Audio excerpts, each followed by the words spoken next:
새벽 공기가 차갑게 폐를 스쳤다. 부엌 창문 틈을 타고 들어온 바람이 커튼을 가볍게 흔들 때마다 형광등 불빛이 얇게 떨렸다. 나는 대파를 송송 썰고 마늘을 잘게 다졌다. 칼날이 도마를 치는 소리가 또박또박 흘러나왔다. 그 소리가 나를 붙들어 주었다. 마치 손목에 감긴 끈처럼 흔들리는 마음을 주방 한가운데 묶어 놓았다.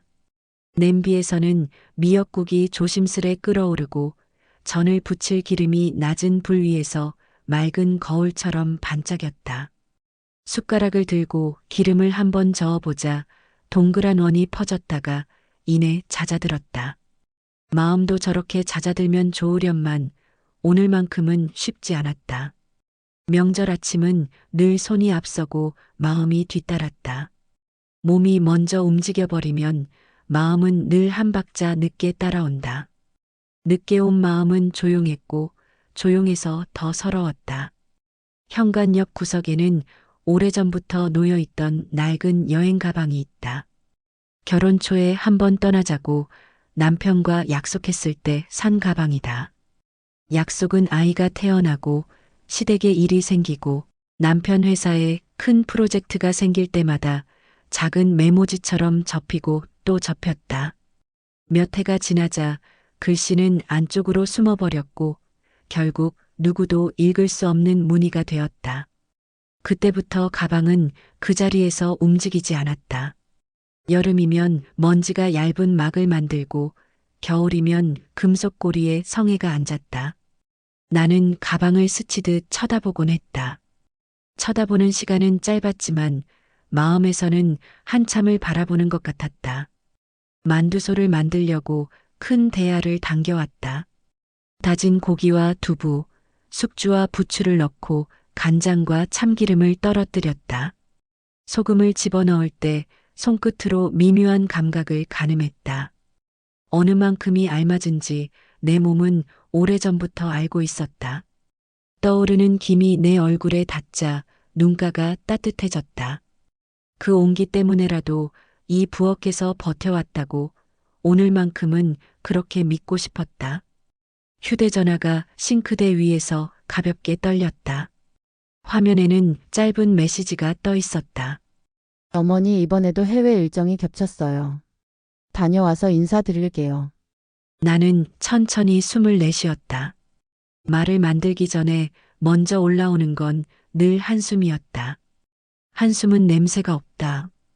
그래서 남들은 맡지 못한다. 메시지에는 환한 로비 사진이 함께 붙어 있었다. 유리창이 반짝이고 장식이 반짝거렸다.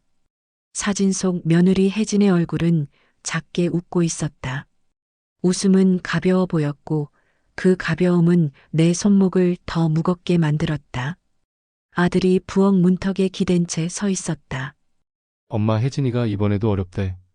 나는 전을 뒤집으며 고개를 끄덕였다. 그래, 바쁘다니 어쩌겠니. 먹자. 말끝에 힘이 빠졌다. 부침개가 기름 위에서 바스락거리며 뒤집혔다. 접시에 하나둘 쌓이는 모양이 가지런했다. 동태전, 애호박전, 깻잎전. 겉보기에는 비슷해도 맛은 조금씩 달랐다. 오늘의 온도, 밀가루의 숨, 손목의 힘이 달라서다. 나는 그 사소한 차이를 알지만 사람과 사람 사이의 차이에 대해서는 이제서야 배우는 중이었다. 식탁을 차리며 그릇을 맞추다 보니 빈자리가 눈에 더 들어왔다. 며느리의 자리, 언젠가 채워질 줄 알았던 손주의 자리. 그릇은 가지런한데 사람이 없다. 빈자리는 목소리가 없지만 눈앞에서 조용히 흔들린다. 누가 봐도 비어있다는 사실이 너무 분명해서 오히려 말을 붙이기 어렵게 만든다. 아들이 수저를 가지런히 놓으며 말했다. 엄마 다음부터는 조금만 하자. 요즘은 다들 간소하게 하잖아. 나는 고무장갑을 끼고 물을 틀었다. 물소리가 커지면 마음속의 말은 대체로 빨리 가라앉는다. 그래, 간소하게 하자. 입술에서는 짧고 얌전한 대답이 나왔다. 하지만 내 안쪽에서는 다른 문장이 느리게 걸었다. 간소화의 대상이 음식인지, 내 존재인지. 싱크대의 스테인리스에 내 얼굴이 희미하게 비쳤다. 나와 닮았지만 내가 아닌 사람처럼 보였다. 오래 살림을 챙기며 누군가의 입맛과 기분을 먼저 생각하느라 내 얼굴에서 빠져나간 것들이 떠올랐다. 조금은 느슨하게, 조금은 나를 먼저. 그런 말을 나에게 해준 사람이 있었던가. 떠오르는 대답이 없었다. 점심 무렵 식탁은 조용했다. 아들은 업무가 있다며 방으로 들어갔고 부엌에는 설거지할 그릇만 남았다. 접시를 하나씩 닦아 물기를 털고 행주로 닦았다. 그릇에 맺힌 물방울이 사라질 때마다 내 표정도 조금씩 지워졌다. 표정이 지워지면 마음이 덜 아플 줄 알았는데 오히려 반대였다. 아무 표정이 없는 얼굴로 싱크대를 닦다 보니 오래된 그림자가 길어졌다. 나는 잠시 손을 멈추고 현관 쪽을 바라보았다. 낡은 여행 가방의 손잡이가 햇빛을 받아 희미하게 빛났다. 손잡이를 한 번만 잡아 올리면 바퀴가 바닥에 닿으며 작은 소리를 낼 것이다. 그 소리를 나는 아직 들어본 적이 없다. 떠난다는 건 내가 오랫동안 가장 미루어둔 동사였다. 저녁이 가까워질 때 TV에서 여행 광고가 흘렀다. 푸른 바다, 맑은 하늘, 바람을 가르는 가벼운 옷자락. 화면을 보며 생각했다. 자유는 왜 늘 타인의 옷을 입고 나타나는지. 내 어깨에는 여전히 오래된 앞치마가 걸려 있었다. 그 끈을 언제부터 풀지 못했는지 기억이 흐릿했다. 나는 의자에 앉아 메모지를 꺼냈다.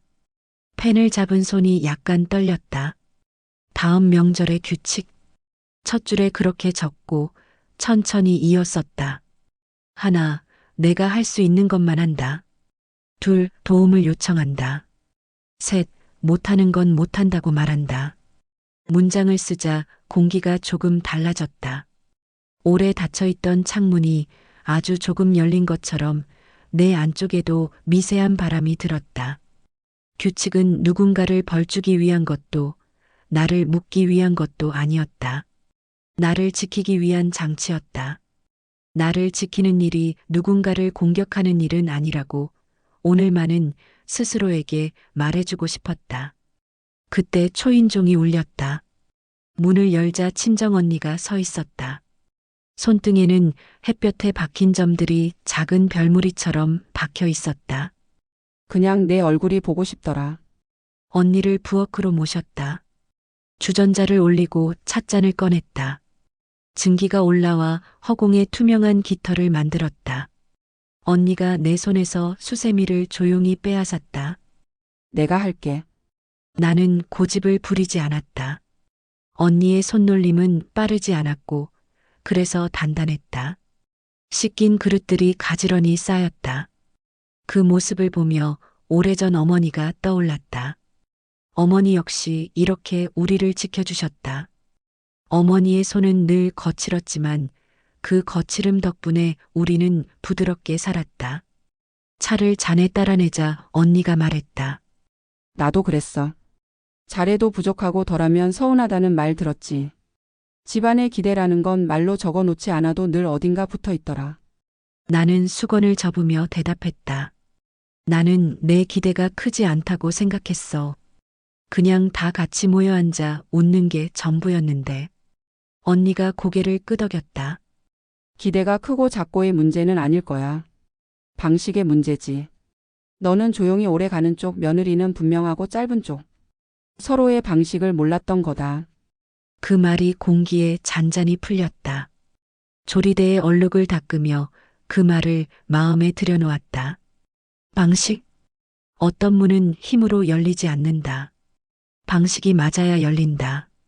나는 그 문을 한 번도 제대로 만져보지 않았던 것 같다. 언니는 내 손을 잡았다. 손등에 남은 물기가 차갑지 않았다. 문손잡이를 내가 다시 잡아.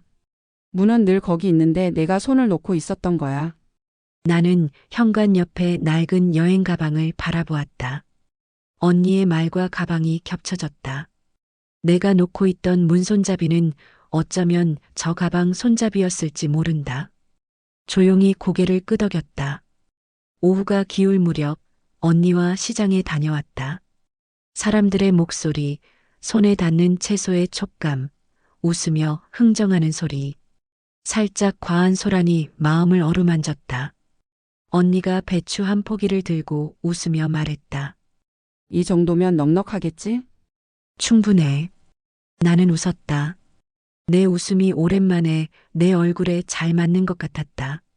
집으로 돌아와 현관을 닫자 낡은 여행 가방이 다시 눈에 들어왔다.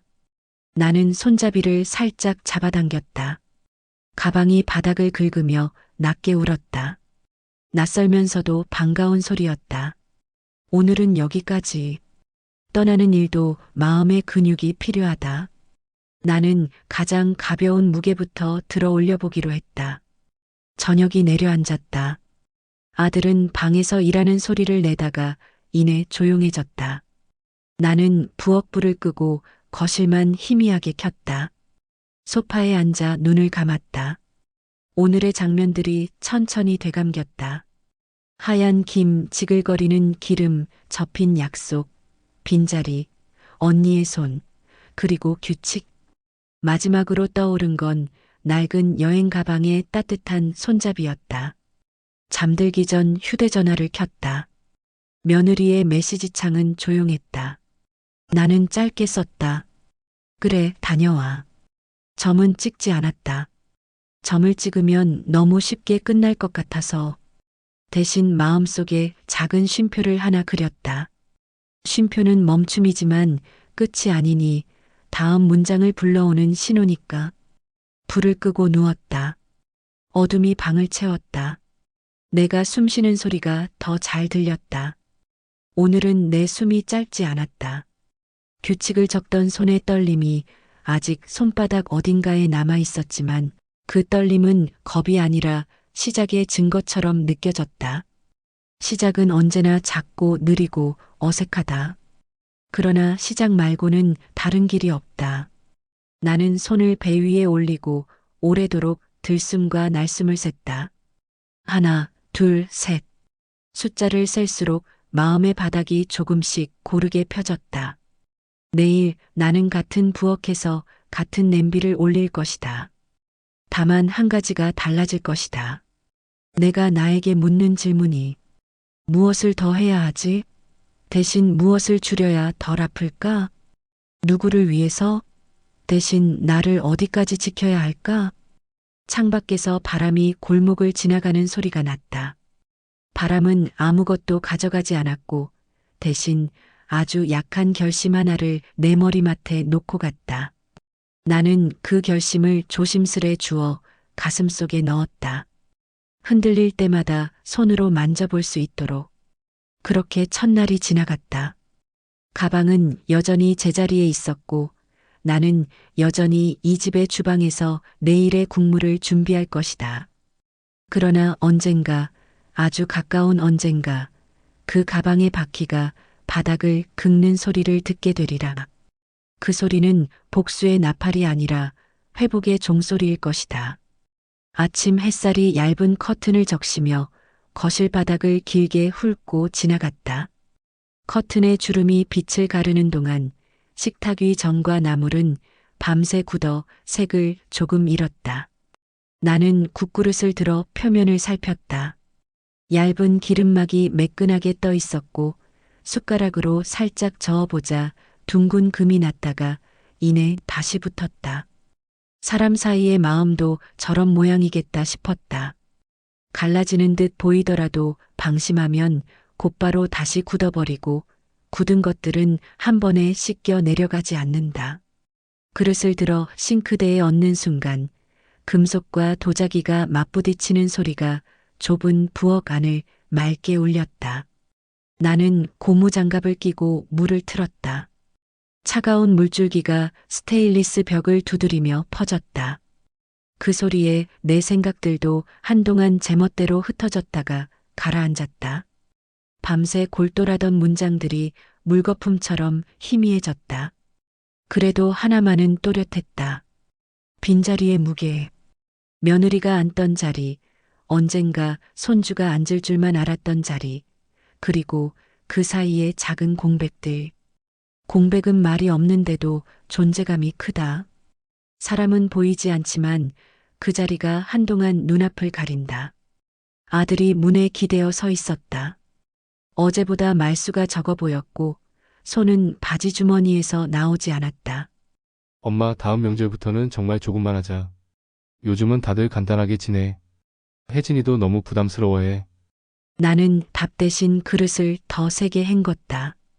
물방울이 튀어올라 내 뺨을 작은 점처럼 두드렸다. 장갑 낀 손끝에 유난히 힘이 들어갔다. 그래, 간단하게 하자. 말은 짧았지만 안쪽에서 길게 흘렀다.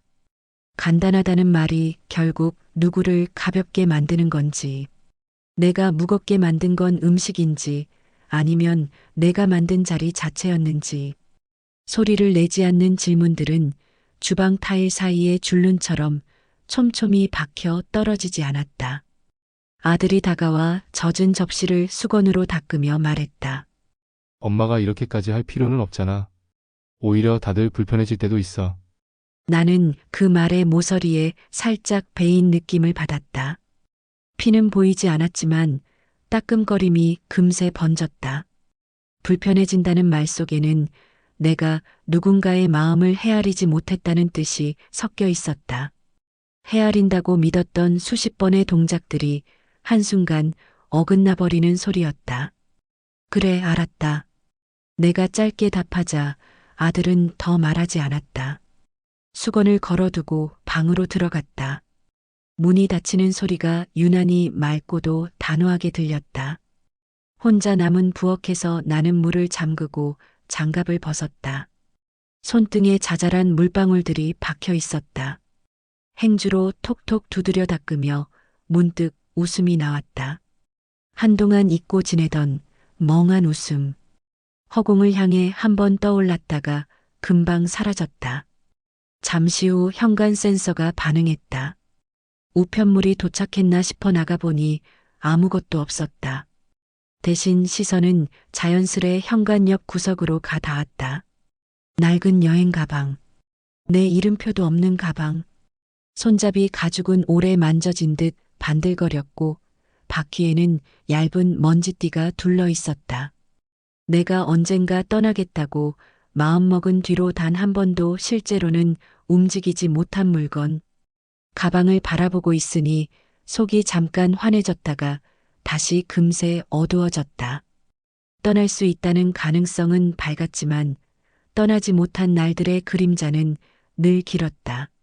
점심은 간단히 먹겠다고 마음을 정했지만 몸은 예전 습관대로 반찬을 하나 더 꺼내고 김치를 새로 썰고 참기름을 작은 접시에 떨어뜨렸다. 그러다 숟가락을 들고 있는 내가 우스워졌다. 아들의 말대로라면 이 모든 건 지나친 일. 지나치다는 말을 받아들이는 건 생각보다 어려웠다. 지나치다는 지적은 내가 사랑을 건네온 방식에 대한 부정처럼 들렸다. 방식이 틀렸다는 건 곧 내가 틀렸다는 뜻과 흔히 섞인다.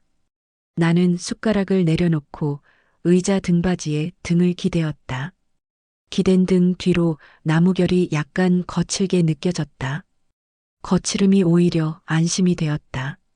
매끈한 것보다 무늬가 있는 쪽이 덜 미끄럽다. 휴대전화가 짧게 떨렸다. 가족 단체방에는 아무 말이 없었고 동네 모임 방에는 시장 할인 소식 몇 줄이 올라와 있었다. 손가락이 습관처럼 스크롤을 내리다가 멈췄다. 타인의 바쁨, 타인의 웃음, 타인의 계획이 연속된 글줄처럼 지나갔다. 그 사이에 내 얼굴을 끼워 넣을 곳은 잘 보이지 않았다. 화면을 끄자 창밖 바람 소리가 더 선명했다. 오늘 바람은 건조했고 그 건조함이 내 혀끝에도 옮아붙었다. 오후에는 작은 장바구니만 들고 슈퍼에 다녀왔다. 문을 열자 종소리가 맑게 울렸다. 진열대에는 과일과 라면과 과자가 빼곡했다. 계산대 옆에서 이웃이 반갑게 손을 흔들었다. 명절 음식 많이 하셨죠? 힘들지요? 이제 덜 하려고요. 나는 짧게 웃으며 대답했다. 잘하셨어요. 요즘은 다 간단하게 하잖아요. 그 말에 또다시 가벼운 바늘이 피부를 찔렀다. 요즘은 다라는 말은 늘 편리하지만 사람 하나를 구석으로 몰아넣기도 한다. 다들 그렇다는 근거는 때때로 자기 말의 모서리를 둥글게 만들기 위한 포장지처럼 쓰인다. 하지만 포장지 안쪽의 내용물은 여전히 각이 져 있다. 집으로 돌아오는 길, 장바구니가 예상보다 무거웠다. 실제 무게보다 마음이 얹힌 탓이겠다. 현관을 열자마자 낡은 여행 가방이 시야에 들어왔다. 나는 잠시 신발을 벗지도 않은 채 그 앞에 섰다. 손잡이를 한번 손끝으로 툭 건드렸다. 금속 고리가 아주 작게 울렸다. 나도 모르게 속삭임이 흘렀다. 나도 가볍게 살고 싶었다. 말은 공기 속으로 금방 섞였지만 내 귀에는 오래 남았다. 신발을 가지런히 벗고 가방 옆 먼지를 손바닥으로 한번 쓸었다. 먼지가 햇빛 속으로 떠올랐다가 사라졌다. 사라지는 먼지를 바라보며 나도 언젠가 지금의 습관에서 가볍게 벗어날 수 있을지 상상했다. 사람의 상상은 가끔 실제보다 더 선명하다. 선명한 것일수록 오래 붙는다. 해가 서쪽으로 기울 무렵 아들이 거실로 나와 물을 마셨다. 컵이 유리잔에 부딪히는 소리가 깔끔했다. 그는 조심스럽게 말을 꺼냈다. 엄마 혜진이한테는 엄마의 정성이 부담이 될 때가 있어. 너무 완벽하게 하려고 하지 말자. 나는 고개를 끄덕였지만 내 속에서 또 한 문장이 일어났다. 완벽하려고 했던 게 아니라 빈자리를 덜 외롭게 만들고 싶었을 뿐인데 그 문장은 입술을 만나지 못했다. 방 안을 한 바퀴 돌다가 천장에 붙은 미세한 얼룩처럼 자리를 정했다. 얼룩은 잘 지워지지 않는다. 자주 닦으면 더 번지기 때문이다. 저녁 준비는 평소보다 더 느렸다. 칼끝이 도마를 치는 소리 사이사이로 지난 명절들의 장면이 떠올랐다. 장을 보고 돌아와 무릎을 두드리던 밤, 기름 냄새를 털어내려고 한참 창문을 열어두던 새벽, 손님들이 돌아간 뒤, 소파에 누워 천장을 보며 소리를 낮춰 웃던 시간들. 그때의 나는 피곤했지만 피곤이 곧 살아있다는 증거처럼 느껴졌다. 그런데 지금은 피곤이 증거가 아니었다. 그저 계속되는 습관의 결과였다. 습관은 사람을 지켜주기도 하지만 어느 순간부터 사람을 가리기도 한다. 밥을 먹는 동안 아들은 자꾸만 핸드폰을 확인했다. 혜진에게서 오는 메시지 알림이 작게 켜졌다가 꺼졌다. 나도 과일 칼을 닦으며 고개를 숙였다. 엄마 혜진이 이번 주말엔 쉬고 싶대. 여행 준비도 있고. 그래, 쉬라 그래. 내 목소리가 놀랄 만큼 부드러웠다. 부드러움이 내 것이 맞나 싶어 다시 한번 내 귀로 확인했다. 부드러운 말에는 균열이 없었다. 대신 말하고 남은 공백이 컸다. 설거지를 마치고 불을 끄려다 말고 나는 식탁의 의자 하나를 멀찍이 빼두었다. 빈자리를 더 비워보려고. 이상하게 그 동작이 조금이나마 편안했다. 자리를 억지로 채우려는 마음이 줄자 몸의 힘도 줄었다. 스스로 놀랄 만큼 나는 그 변화를 순순히 받아들였다. 다만 받아들임과 체념은 다르다. 나는 체념하고 싶지 않았다. 오늘의 받아들임은 내일의 다른 선택을 위한 바닥을 깔아두는 일이라고 내게 되뇌었다. 밤이 더 깊어졌을 때 거실 불을 모두 끄고 소파에 앉았다. 창밖에서 바람이 낮은 소리로 지나갔다. 귀를 기울이면 먼 길 떠나는 사람의 가벼운 발소리처럼 들렸다. 나는 눈을 감고 한동안 숨을 샜다. 하나, 둘, 셋. 숫자를 셀수록 숨이 길어졌다. 길어진 숨 속에서 낮의 말들이 다시 떠올랐다. 지나치다. 그 말은 칼날 같았지만 동시에 경계선 같기도 했다. 더 나아가지 말라는 신호. 혹은 다른 길로 돌아가 보라는 표지. 나는 자리에서 일어나 현관으로 갔다. 낡은 여행 가방의 손잡이를 이번에는 조금 더 꽉 잡았다. 손잡이에서 전해진 온도는 생각보다 미지근했다. 혹시 내가 이 손잡이를 잡는 법을 잊지 않았다는 뜻일까? 가방을 아주 조금만 끌어보았다. 바퀴가 바닥을 긁는 소리가 낮고 길게 났다. 그 소리는 나를 놀라게 하지 않았다. 오히려 몸 안쪽 깊은 곳을 간질거렸다. 나는 가방을 다시 제자리에 세웠다. 오늘은 여기까지. 마음의 근육에는 준비 운동이 필요하다. 무리하면 다음날 더 아프다. 나는 내일도 걸을 수 있도록 오늘을 덜 아프게 접기로 했다. 방으로 돌아와 불을 끄니 어둠이 금세 나를 감쌌다. 어둠 속에서 낮의 대사들이 짧게 반짝였다가 사라졌다. 그 사이사이로 나의 나레이션이 길게 이어졌다. 나는 누군가의 기대를 충족시키는 사람에서 나와 합의하는 사람으로 바뀌고 있다. 합의는 선언보다 느리지만 오래 간다. 느리게 가는 동안 나는 내 속도를 배우게 될 것이다. 그 배움이 내일의 말과 동작을 바꿔놓겠지. 눈이 감기려 할 때 멀리서 초인종이 울리는 듯한 착각이 들었다. 귀를 기울였지만 아무 소리도 없었다. 허공에서 나는 내 목소리를 들었다. 괜찮아. 다음엔 내가 먼저 말하자. 다음 명절에는 내가 먼저 목록을 새로 쓰자고. 해야 하는 것 대신 하고 싶은 것으로. 누가 무엇을 얼마나 대신 우리가 함께 어디까지. 그 문장들을 마음속 칠판에 적어두고 나는 천천히 잠에 들었다. 오늘의 결론은 간단했다.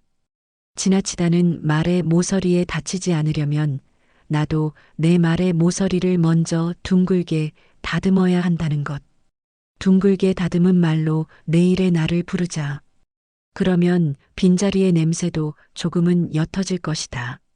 그리고 언젠가, 아주 가까운 언젠가, 가방의 바퀴 소리가 우리 집 바닥을 가볍게 스칠 때 그 소리를 듣고도 나는 서운함 대신 안도부터 먼저 떠올릴 수 있을 것이다. 오늘 밤 나는 그 가능성에 조용히 기대었다. 아침 공기가 살을 스쳤다.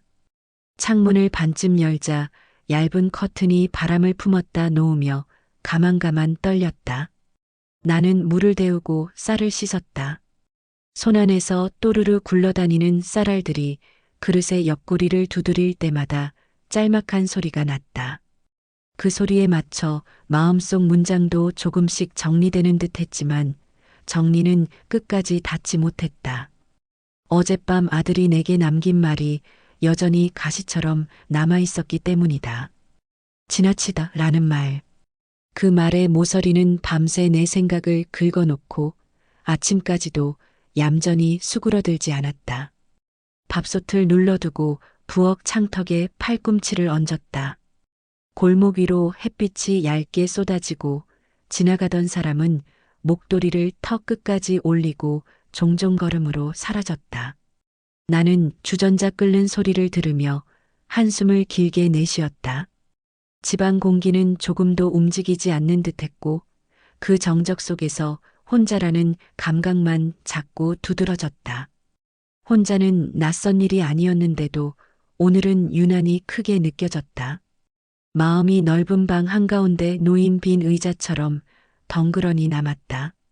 아들은 현관에서 넥타이를 고쳐 매며 말했다. 저녁에는 회식이 있어요. 늦어요. 그의 말투는 늘상 조심스럽지만 조심스러움이 곧 거리를 만든다는 걸 이제야 알겠다. 나는 미소를 억지로라도 끌어올려 대답했다. 그래, 따뜻하게 입고 나가. 짧은 인사말이 다였는데도 목끝이 뻑뻑했다. 문이 닫히고 발소리가 계단 아래로 사라지자 집은 다시 정막으로 돌아왔다. 정막은 벽지를 따라 부엌으로 흘러와 조리대 위에 얇게 앉았다. 식탁 위에는 조금씩 남은 반찬들이 넓게 펼쳐져 있었다. 나는 젓가락으로 나물을 모아 작은 그릇으로 옮겼다. 가지런히 모아놓으니 오히려 허전함이 또렷해졌다. 그릇의 가장자리를 손가락으로 문지르며 얻던 그 순간 시선이 현관 옆으로 끌렸다. 낡은 여행 가방. 언제 보아도 그 자리에 그 표정으로 있었다. 바퀴 둘레에 둘러앉은 먼지는 작은 테두리 같은 것을 만들고 손잡이 가죽은 오래 만져진 흔적처럼 반들거렸다. 가방을 보면 늘 같은 생각이 일어났다. 떠나고 싶다. 그리고 곧장 다른 생각이 뒤따랐다. 지금 떠나면 누가 남지? 생각은 늘 여기서 멈추고 멈춘 자리에는 미세한 죄책감이 가라앉았다. 늦은 아침을 먹었다. 따끈한 밥을 한 숟갈 떠 입에 넣었지만 맛이 나지 않았다. 맛은 함께 먹는 사람의 얼굴에서 절반쯤 나오는데 그 얼굴이 없으니 밥알도 고아처럼 퍼석거렸다. 나는 숟가락을 내려놓고 물컵을 들었다. 차가운 물이 목을 지나갈 때 잠깐 정신이 또렷해졌다. 그러고도 한동안은 아무 말 없이 식탁에 앉아 있었다.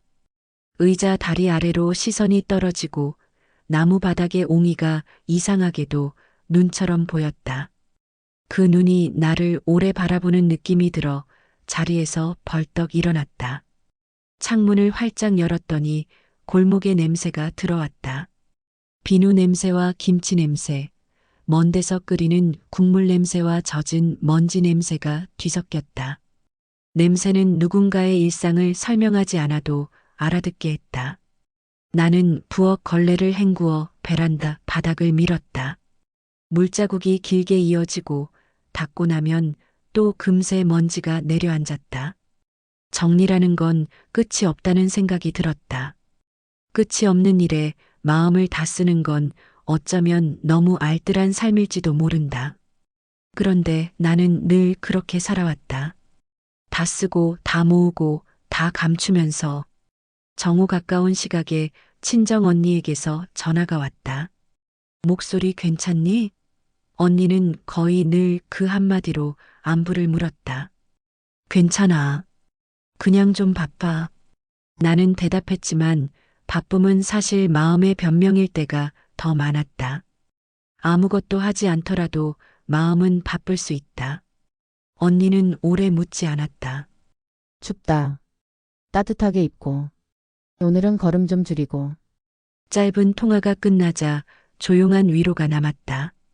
누군가가 나를 길지 않은 문장으로 걱정해주는 일, 그게 이렇게 큰 숨구멍이 될 줄 알았다면 나는 훨씬 일찍 도움을 요청했을 것이다. 점심을 건너뛰고 시장에 다녀오기로 마음먹었다. 두꺼운 외투를 걸치고 장바구니를 들었다. 바람은 골목을 비스듬히 지나갔다. 시장 입구에서 사람들 목소리가 한꺼번에 몰려왔다. 오늘 상추 좋아요. 귤 달아요, 달아. 국거리 소고기 싱싱해요. 나는 오랜만에 시끌벅적한 소리 속에 섞였다. 누구의 시선도 나를 오래 붙들지 않았고 그래서 편안했다. 물건을 고르고 값을 치르고 가게 주인과 눈을 마주치며 가볍게 웃었다. 내가 누구인지 묻지 않는 사람들 사이에서 갑자기 몸이 가벼워졌다. 장바구니는 분명 무거워졌는데도 마음은 오히려 덜 무거웠다. 집으로 돌아와 현관을 열자마자 가방이 보였다. 오늘따라 손잡이의 가죽이 조금 더 따뜻해 보였다.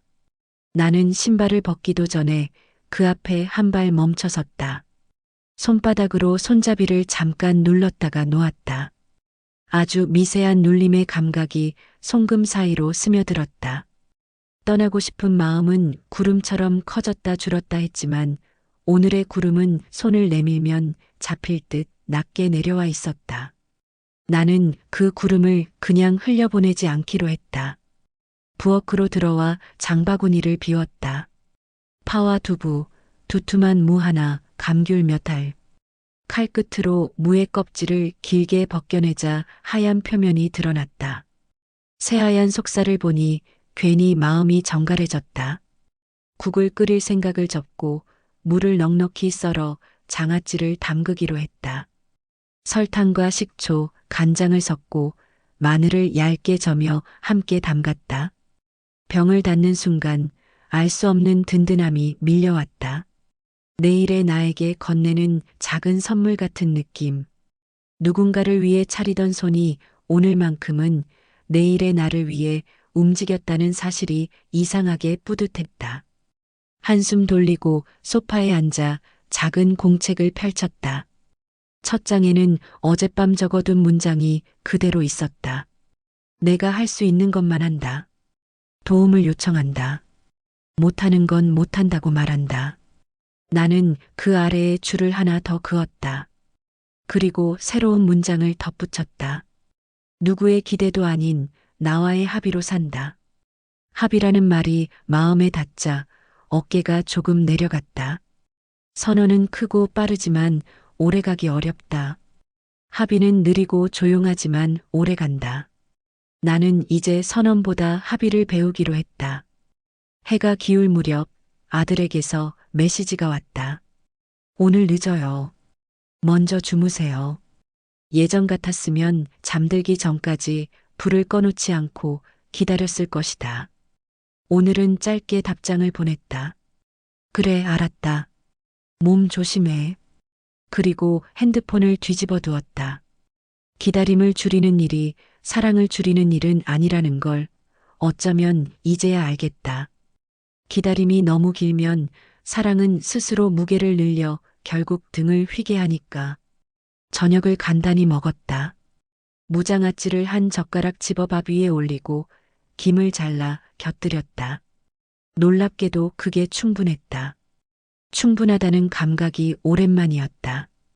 배가 부른 것이 아니라 마음이 적당히 채워졌다는 뜻에서의 충분함.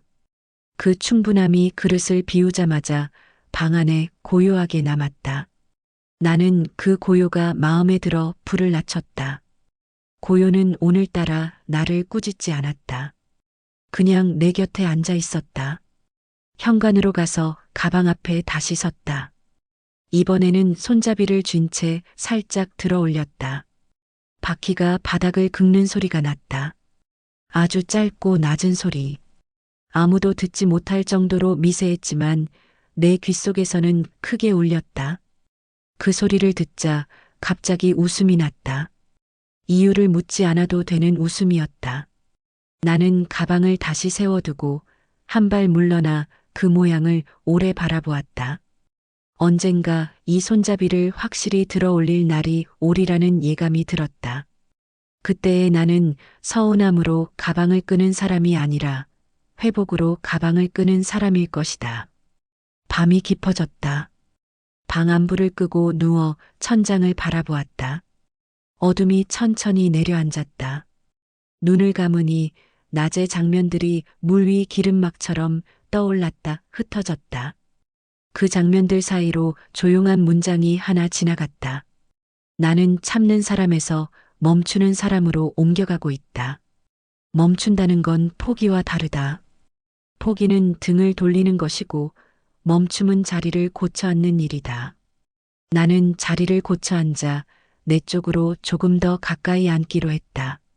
마지막으로 작은 공책을 손으로 더듬어 확인했다. 종이의 마찰이 손끝에 남았다. 괜찮아. 나는 아주 작은 소리로 말했다. 오늘은 여기까지. 스스로에게 허락을 건네는 이 한 문장이 이렇게 따뜻할 줄 몰랐다. 마음이 이불 속에서 천천히 풀렸다. 멀리서 바람이 지붕을 스치고 지나가는 소리가 들렸다. 그 소리와 숨을 맞추었다. 들이쉬고 내쉰다. 하나, 둘, 셋. 고요가 길어지고 눈꺼풀이 무거워졌다. 잠들기 직전 가방의 손잡이를 다시 한번 떠올렸다. 손바닥의 온기, 송금 사이로 스며든 눌림, 그리고 아주 짧은 긁히는 소리. 그 소리가 내일의 첫 문장을 예고하는 종소리처럼 멀리서 그러나 분명하게 울렸다. 잠에서 깨어나면 나는 먼저 창문을 열고 찬물을 데울 것이다. 물이 데워지는 동안 냉장고의 메모지 위에 작은 목록을 쓸 생각이다. 해야 하는 것 대신 하고 싶은 것으로 적는다. 첫째, 나를 위한 차 한 잔을 천천히 마신다. 둘째, 시장길을 서두르지 않고 걷는다. 셋째, 해가 기울 무렵 혜진에게 문장을 한 줄 보낸다. 괜찮다면 다음 명절의 순서를 우리 같이 새로 정해보자. 그 문장을 쓰고 지우는 연습을 잠깐 한 뒤 보내리라 마음먹었다. 두려움이 남아있어도 괜찮다. 두려움은 없애야 하는 얼룩이 아니라 닦아가며 함께 사는 무늬일 수도 있으니까.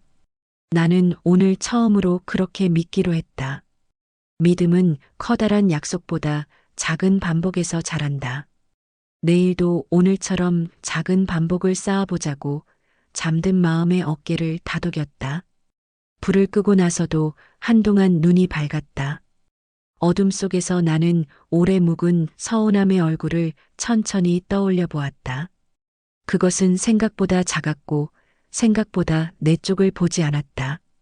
서운함은 대개 나를 향한 메아리일 뿐 타인의 의도가 아니었다. 그걸 안 순간 마음의 결이 미세하게 바뀌었다. 얇은 종이 한 장이 더해진 듯 또는 무거운 돌멩이 하나가 빠져나간 듯 가벼워졌다. 내일 아침 나는 가방 손잡이를 다시 한번 들어 올려 보리라. 아주 조금만, 손목에 무리 가지 않을 만큼만. 그리고 그 동작을 나만 아는 기도처럼 반복하리라. 반복 끝에 언젠가 문이 열릴 것이다. 새벽 공기는 유리창을 얇게 긁고 지나갔다. 차가운 숨이 커튼 아래를 헤집자 천의 끝자락이 조용히 떨렸다. 나는 주전자에 물을 올리고 도마 위에 물을 올려 길게 잘랐다.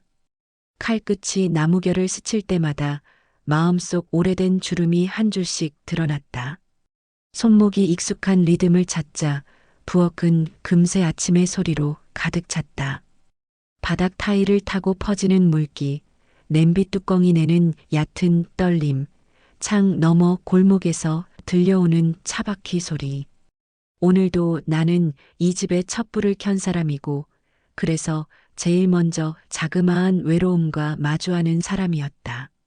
현관 옆에는 여전히 낡은 여행 가방이 서 있었다. 손잡이의 가죽은 오래 만져진 흔적처럼 반들거렸고 바퀴 둘레의 먼지는 얇은 테두리를 만들었다. 가끔은 그 테두리가 나와 집 사이의 경계 같았다. 한 걸음만 더 내디디면 가볍게 넘어설 수 있을 것 같은데 그 한 걸음이 늘 멀었다. 나는 가방을 스치듯 바라보고 다시 칼을 들었다. 얇고 동그란 무 조각이 접시로 굴러 들어가며 서로 부딪혔다. 그때 초인종이 울렸다. 너무 이른 시각이라 놀라서 행주를 아무렇게나 내려놓고 문으로 갔다. 문을 열자 언니가 서 있었다. 양손에 작은 보따리를 들고 발끝에는 밤새 묻은 서리가 하얗게 남아 있었다. 손등은 햇볕에 그을려 군데군데 점이 박혀 있었고 그 점들은 언니가 걸어온 해들을 조용히 세고 있었다. 아침 일찍 미안하다. 그냥 내 얼굴이 보고 싶어서. 언니의 목소리는 낮고 부드러웠다. 나는 생각보다 빨리 고개가 끄덕여지는 자신을 보았다. 들어와. 아직 물도 안 끓었어. 부엌 문턱을 넘은 언니는 잠시 집안을 둘러보더니 싱크대 위 설거지거리에 시선을 멈췄다. 여전하구나. 혼자 다 하니? 안 하면 허전해서 몸이 먼저 움직여. 말은 가볍게 나왔지만 속은 금방 뜨거워졌다. 언니는 수세미를 들어 내 손에서 빼앗듯 쥐었다. 손 씻고 이건 내가 할게. 거절하려다 멈췄다. 물이 켜지고 그릇이 서로 스치는 소리가 잔잔하게 이어졌다. 언니의 손놀림은 빠르지 않았지만 흐트러짐이 없었다. 그 리듬에 마음이 조금씩 풀렸다. 나는 수건을 들고 옆에서 그릇의 물기를 닦았다. 따뜻한 접시의 온기가 손바닥을 데웠다. 차를 끓였다. 잔에 김이 올라 하얀 깃털처럼 퍼졌다. 언니는 잔을 받으며 나를 보았다. 얼굴이 조금 말랐네. 밤에 잠이 잘 안 와. 걱정이 많아서지. 단정처럼 들리는 말이었지만 나를 밀어붙이지 않았다. 나는 잔 표면에 비친 내 눈을 보았다. 오래 불려 흐려진 종이 같았다. 잠시 침묵이 흘렀다. 언니가 먼저 입을 열었다. 나도 내 나이 즈음엔 그랬다. 잘해도 부족하다 하고 덜하면 서운하다 하고. 기대가 사람을 펴줄 때도 있지만 가끔은 사람을 접어두기도 하더라. 나는 웃듯 말했다. 나는 큰 걸 바란 건 아니야. 그냥 모여 앉아 같이 웃는 거. 크기의 문제가 아니야. 방식의 문제지. 언니가 컵을 내려놓으며 말했다. 너는 오래가게 하는 방식을 택했을 거고 혜진이는 분명하고 짧게 끊는 방식을 택했겠지. 서로의 방식을 몰라서 세게 부딪힌 거야. 그 말이 물처럼 스며들었다. 나는 정성과 시간이 결국 마음을 설득한다고 믿어왔다. 그런데 누군가에겐 그 정성이 무게였을 수 있었다. 무게는 손으로 들면 되지만 마음으로 들면 쉽게 저려왔다. 나는 고개를 끄덕였다. 아마 내가 먼저 묻지 않았던 것 같아. 어떻게 하면 내가 편하니 그런 질문. 지금이라도 묻자. 늦는 건 있어도 헛수고는 없더라. 언니가 반쯤 웃었다. 웃음 끝에 작은 주름이 피었다. 그 주름이 이상하게 나를 안심시켰다. 우리는 함께 마루를 닫고 장바구니를 챙겨 시장으로 나섰다. 골목에는 햇빛이 낮게 깔렸고 세탁소 앞 매달린 셔츠가 바람에 나란히 흔들렸다. 시장 입구를 지나자 소리들이 한꺼번에 몰려왔다. 값, 맛, 신선함을 증명하기 위한 목소리들이 서로 닿고 튕기며 커졌다. 나는 그 소란 속에서 조금 가벼워졌다. 아무도 내 표정을 오래 붙들지 않는 곳, 지나치는 숨결이 서로의 체온을 잠깐 나눠주는 곳. 채소 가게 앞에서 언니가 배추를 집어들었다. 이 정도면 넉넉하겠지? 응, 충분해. 그 말이 내 혀에서 나오는 순간 정말로 충분해지는 기분이 들었다. 충분하다는 말은 오늘 처음 내 편이었다. 우리는 귤을 몇 알 싸고 무와 파를 묶고 생강을 한 줌 집었다. 손바닥에 배인 흙냄새와 껍질 냄새가 이상하게 반가웠다. 집으로 돌아오는 길에 언니가 말했다. 너 혼자 다 지려 하지 마라. 무겁다 싶으면 목소리부터 내. 목소리를 내면 서운해할까봐. 안 내면 더 서운해진다. 짧은 문장이었지만 오래 걸렸다. 나는 그 말을 마음속 어딘가에 조심히 세웠다. 현관문을 열자 낡은 여행 가방이 보였다. 언니는 가방을 힐끗 보고는 웃었다. 저거 아직도 그대로네. 응. 손잡이만 달았어. 손잡이가 닳았다는 건 마음이 자주 쥐었다는 뜻이지. 나는 대답 대신 가방 앞으로 가서 손잡이를 잡았다. 이번엔 조금 더 단단히. 바닥에서 짧은 긁힘이 났다. 언니가 고개를 끄덕였다. 됐네. 오늘은 거기까지. 부엌으로 돌아와 점심을 간단히 먹었다. 무장아찌를 담그고 파를 다져 작은 병에 넣었다.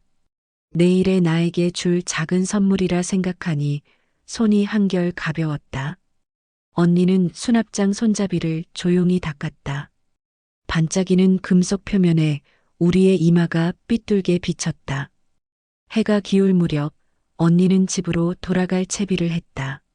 목도리를 둘러주며 말했다. 춥다. 천천히 걸어. 오늘 와줘서 고마워. 다음엔 내가 와. 그 말이 따뜻한 숙제로 남았다. 현관을 닫고 돌아서자 집은 다시 조용해졌다. 그런데 그 조용함이 아침의 그것과는 달랐다. 공기 속에 얇은 끈 같은 것이 생겼다. 끊어지지 않고 손끝을 묶어주는 보이지 않는 지지의 감각. 나는 냉장고의 메모지 위에 세 줄을 적었다. 다음 명절의 순서를 같이 정할 것. 해야 하는 것보다 하고 싶은 것을 먼저 말할 것. 못하는 건 못한다고 가능하면 미리 말할 것. 글씨는 조금 기울었지만 마음은 반듯했다. 메모지를 붙이고 뒤돌아서자 창문으로 낙조가 흘렀다. 오렌지빛이 벽을 타고 부엌 바닥까지 내려와 내 발등을 덮었다. 밤이 오기 전 나는 다시 가방 앞에 섰다. 손잡이를 감싸 쥐니 송금 사이로 미지근한 온기가 스며들었다. 바퀴를 아주 조금 굴렸다. 소리가 났다. 아무것도 아닌 그 소리를 나는 오래 들었다. 들을수록 소리는 마음속으로 깊게 들어와 작은 골짜기를 만들었다. 그 골짜기에 오늘의 피로가 흘러들어 천천히 식었다. 불을 끄고 누웠다. 창문 틈 달빛이 베개 모서리를 얌전하게 훑고 지나갔다. 나는 눈을 감고 언니의 손등을 떠올렸다. 점과 주름과 물방울. 세월이 남긴 지도 같은 손. 그 손이 오늘 내 등을 한번 쓸어주었다. 괜찮다. 오늘은 여기까지. 속삭임이 귀에 맴돌았다. 나는 천천히 숨을 샜다. 하나, 둘, 셋. 숫자를 셀 때마다 내일이 조금 가까워졌다. 내일 나는 혜진에게 문장을 한 줄 보낼 것이다. 괜찮다면 다음 명절의 순서를 우리 같이 새로 정하자. 늦은 합의라도 합의다. 합의는 선언보다 오래 간다. 나는 오늘 배웠다. 사람 사이의 온기는 거창한 사과보다 작은 반복에서 나온다는 것을. 반복을 믿어보기로 했다. 문손잡이를 다시 잡는 연습처럼 하루에 한 번씩 마음을 끌어올리는 연습을. 잠에서 한 번 깼다. 멀리서 바람이 처마를 스치는 소리가 들렸다. 나는 물을 한 컵 마시고 다시 거실을 걸었다. 불을 켜지 않아도 그 길은 손바닥이 기억하고 있었다. 발바닥이 나무 바닥의 홈을 더듬어 갔다. 창문을 조금 열자 한기가 볼을 스쳤다. 그 순간 낮의 시장이 떠올랐다. 귤 껍질을 손톱으로 벗기던 상인의 손, 생선 포를 뜨던 칼의 번쩍임, 아이를 안고 흥정을 하던 젊은 엄마의 목소리. 그 소란이 나를 다시 세우는 버팀목이 되었다는 걸 지금에서야 알겠다. 소란 속에서야 비로소 내 고요의 모양을 볼 수 있었다. 식탁으로 돌아와 공책을 펼쳤다. 장바구니 영수증을 모서리에 붙이고 오늘의 감정을 서너 줄 적었다. 나는 혼자라는 사실을 인정했고 그래서 덜 외로웠다. 언니는 나를 구하지 않았고 다만 내 옆에 서 있었다. 가방은 움직이지 않았지만 나는 움직였다. 읽고 나니 웃음이 났다. 단순한 문장을 이렇게 오래 미루고 살았다니 어쩐지 귀여운 후회가 밀려왔다. 후회가 가볍게 느껴진 건 오늘이 처음이었다. 방으로 돌아가기 전 나는 부엌불을 아주 잠깐 켰다가 껐다. 어둠과 밝음이 교대로 방을 씻어내렸다. 밝음 속에서 나는 오래된 냄비에 긁힌 자국을 보았고 어둠 속에서 나는 내 목소리를 들었다. 조금만 더 너를 위하여. 그 말은 내 안에서 오래 달아 둥근 돌처럼 굴렀다. 내일의 첫 동작이 생각보다 부드럽게 시작될 것 같은 예감이 들었다. 마지막으로 현관에 서서 신발을 정리했다. 계절 내내 잘 신던 단화를 닫고 굽이 다른 구두에 제일 깔창을 넣었다. 떠날 준비라는 게 대단한 의식이 아니라는 걸 이런 사소한 정리에서 배웠다. 떠나지 않더라도 떠날 수 있다는 마음을 갖는 일, 그 마음이 이미 내 안에서 반쯤은 문을 열어젖혔다. 나는 가방 손잡이를 한 번 더 만지고 불을 끄고 방으로 들어갔다. 이불 속에서 손목을 돌려보니 작은 통증이 남아 있었다. 통증은 오늘 내가 무언가를 붙들었다는 증거였다. 눈을 감자 언니의 목소리가 다시 떠올랐다. 늦는 건 있어도 헛수고는 없다.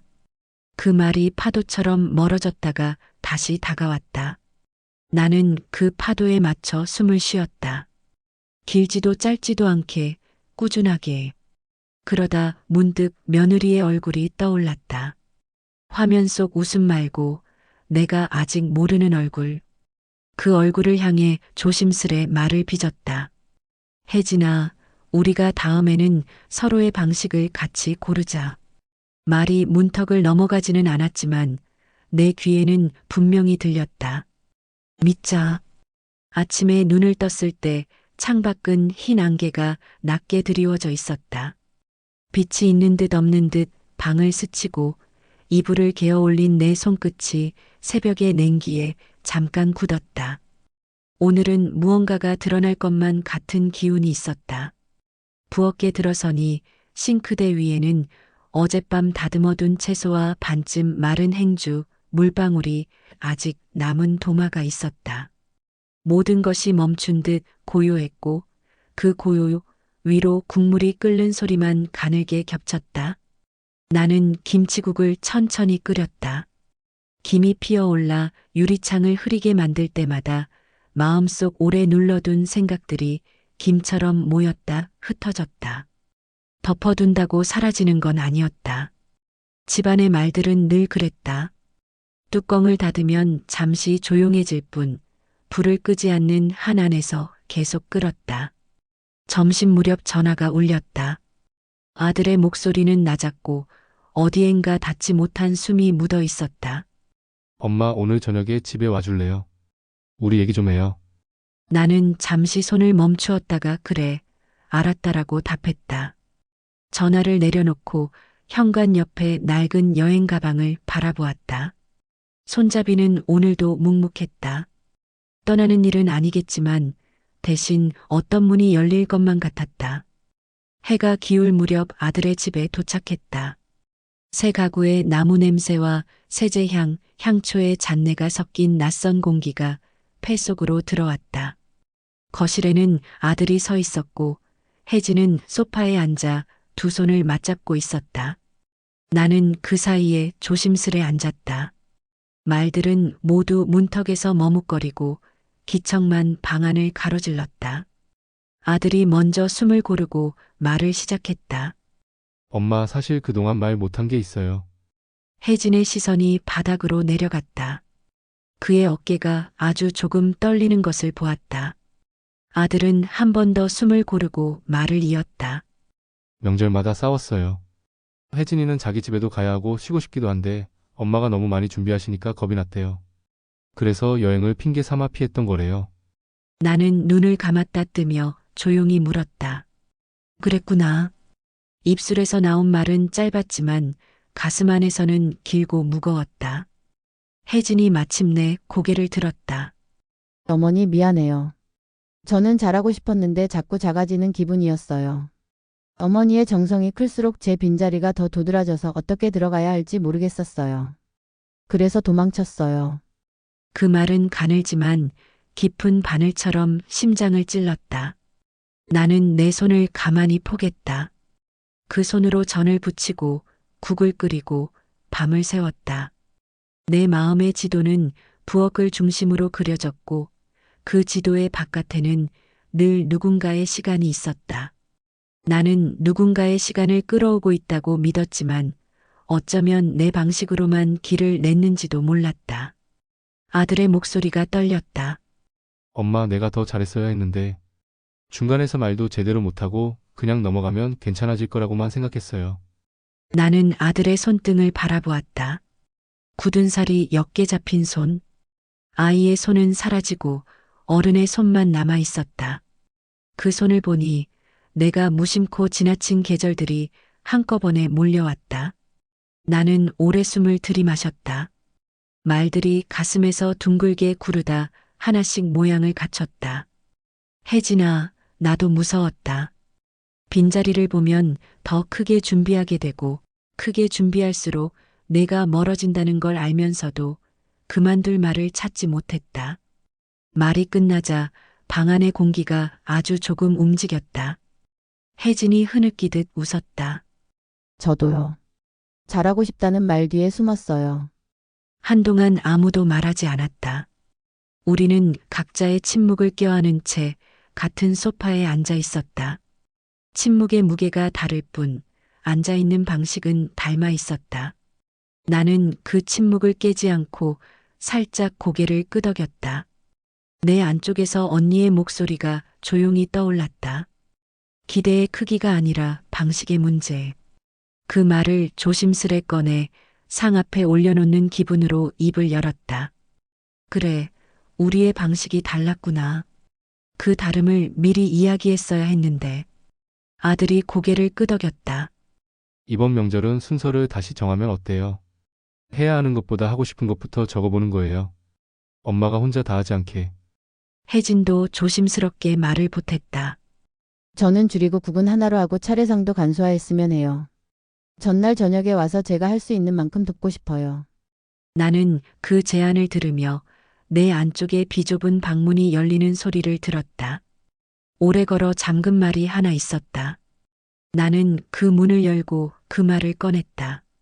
그래. 나는 못하는 건 못한다고 말하겠다. 그리고 부탁할 건 미리 부탁하겠다. 혜진의 눈가가 다시 젖었다. 아들은 숨을 길게 내쉬었다. 방 안의 숨들이 비로소 서로의 온도를 찾는 것만 같았다. 집으로 돌아오는 길, 하늘은 늦은 빛을 조금 남겨두고 있었다. 골목 입구에서 고개를 들자 별이 몇 알 차갑게 반짝였다. 현관문을 열자마자 나는 낡은 여행 가방 앞에 섰다. 손잡이를 한 번, 두 번 쥐었다 놓았다. 손바닥에 새겨지는 온기가 오늘은 낯설지 않았다. 바퀴를 아주 조금 굴렸더니 낮고 짧은 소리가 났다. 그 소리는 오늘의 말들과 어울려 작은 맥박처럼 집안 구석으로 번졌다. 부엌을 지나며 불을 켰다 끄고 거실 커튼을 조금 걷었다. 어둠이 안으로 들어오자 마음이 오히려 고요해졌다. 나는 공책을 펼쳐 오늘의 장면을 짧게 적었다. 진실은 늘 그 자리에 있었다. 다만 각자의 두려움이 덮개가 되어 서로 보지 못했을 뿐. 문장을 적고 마지막 점을 찍는 순간 그동안 붙들었던 억울함이 조용히 가라앉았다. 억울함은 사라진 게 아니라 제자리를 찾은 것이었다. 잠들기 전 나는 내일의 문장을 생각했다. 우리의 방식으로 합의하자. 합의라는 말이 마음에 오래 맴돌았다. 선언은 크고 빨리 번지지만 쉽게 바래고 합의는 작고 느리지만 오래 남는다. 나는 느리더라도 오래 남는 쪽을 선택하기로 했다. 그 선택은 복수가 아니었다. 회복이었다. 나를 버리는 일이 아니라 나를 되찾는 일이었다. 침대에 누워 숨을 샜다. 하나, 둘, 셋. 숫자를 셀수록 오늘의 장면이 천천히 멀어졌다. 그러나 완전히 사라지지는 않았다. 필요한 만큼만 남아 내일의 방향을 가리켰다. 눈꺼풀이 천천히 내려앉을 때 현관 쪽에서 아주 미세한 바퀴 소리가 들린 듯 했다. 착각일지라도 좋았다. 나는 그 소리를 내일의 시작으로 받아들이기로 했다. 그 소리가 나를 밖으로 이끌든 안쪽으로 이끌든 이제는 내가 정한 속도로 걷겠다. 불을 끄기 전 마지막으로 떠오른 얼굴은 혜진이었다. 화면 속 웃음이 아니라 방금 울다 웃던 얼굴. 그 표정은 낯설었고 그래서 더 진짜 같았다. 나는 그 얼굴을 마음 한가운데 앉혀놓고 짧게 속삭였다. 미안했고 고맙다. 말이 공기 속으로 스며들자 방은 한층 가벼워졌다. 가벼워진 방에서 나는 천천히 잠에 들었다. 밤이 깊어지자 창밖에서 바람이 지붕을 쓸었다. 나는 낮에 챙겨온 장바구니에서 작은 봉투를 꺼냈다. 시장에서 얻은 얇은 달력종이였다. 종이 뒷면에 연필로 줄을 그어 작은 칸을 만들었다. 그리고 내일의 약속을 적었다. 먼저 묻기, 미리 말하기, 덜 하더라도 같이 하기, 서운하면 바로 말하기. 글씨가 삐뚤었지만 각 칸이 빛났다. 칸마다 오늘의 진실이 눌려 앉아 있는 듯했다. 오래된 레시피 노트를 펼쳤다. 어머니가 남긴 필체가 페이지마다 남아 있었다. 간장 몇 숟가락, 소금 약간, 물은 감으로. 나는 그 옆에 내 글씨를 덧댔다. 다음에는 혜진이의 손맛으로. 양을 줄여도 마음은 줄지 않는다. 기다림은 부담이 아니라 초대가 되도록.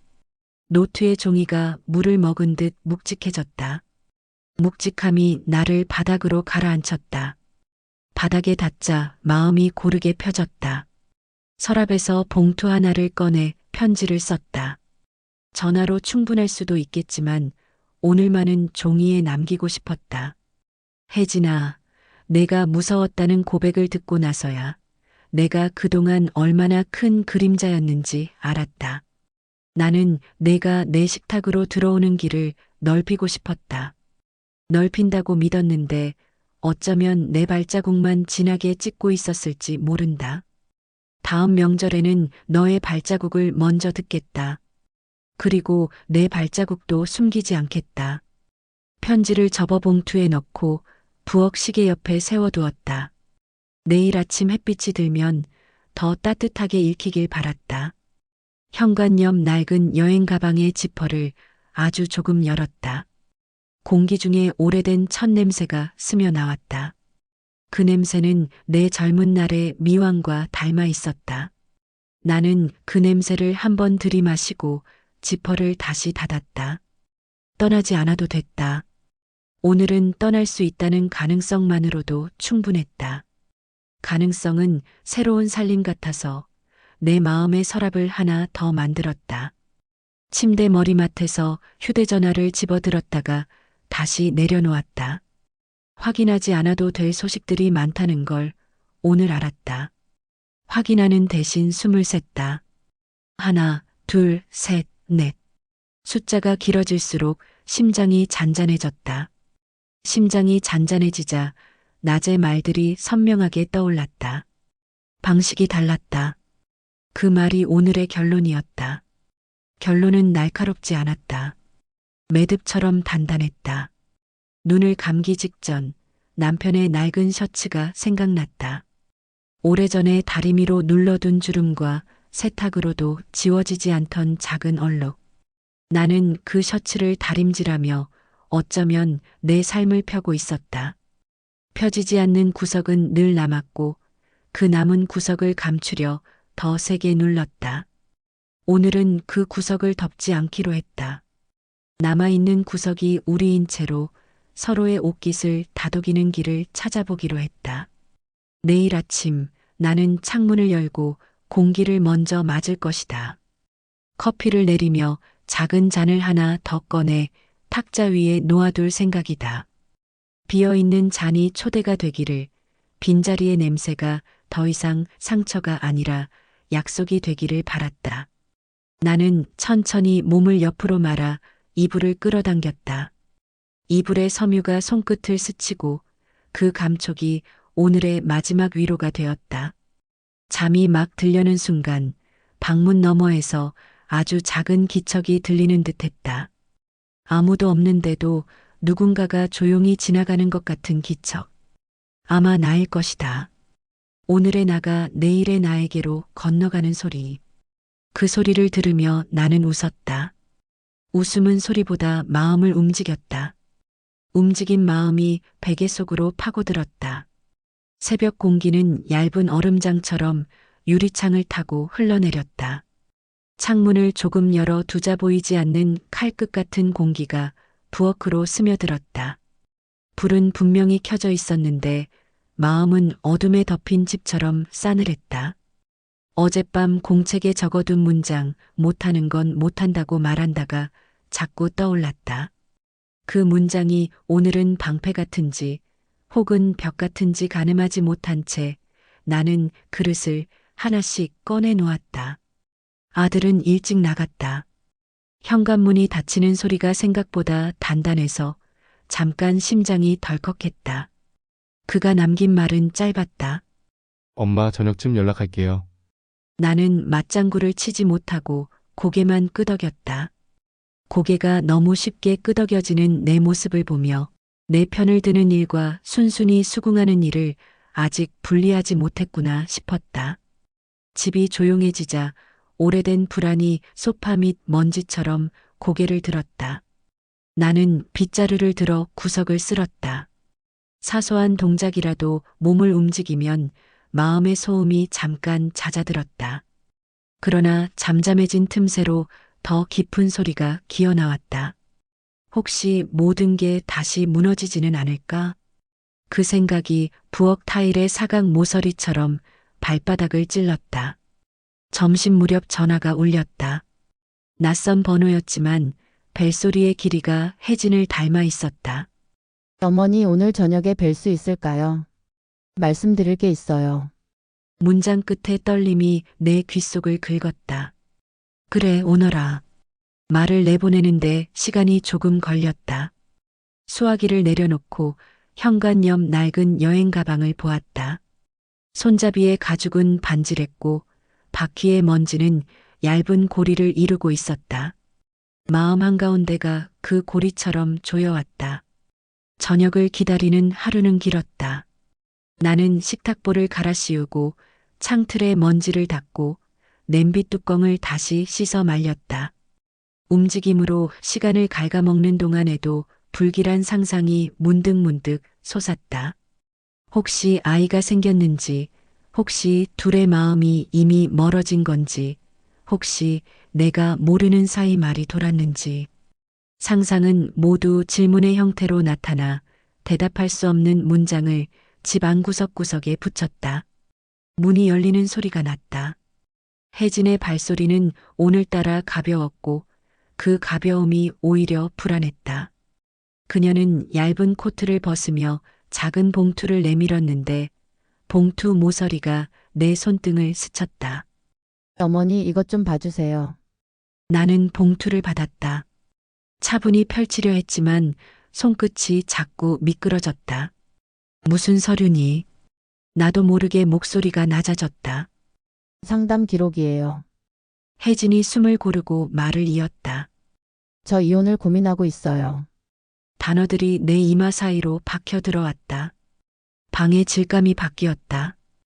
의자는 갑자기 차갑고 공기는 무겁고 시계 초침은 귀를 때릴 만큼 커졌다.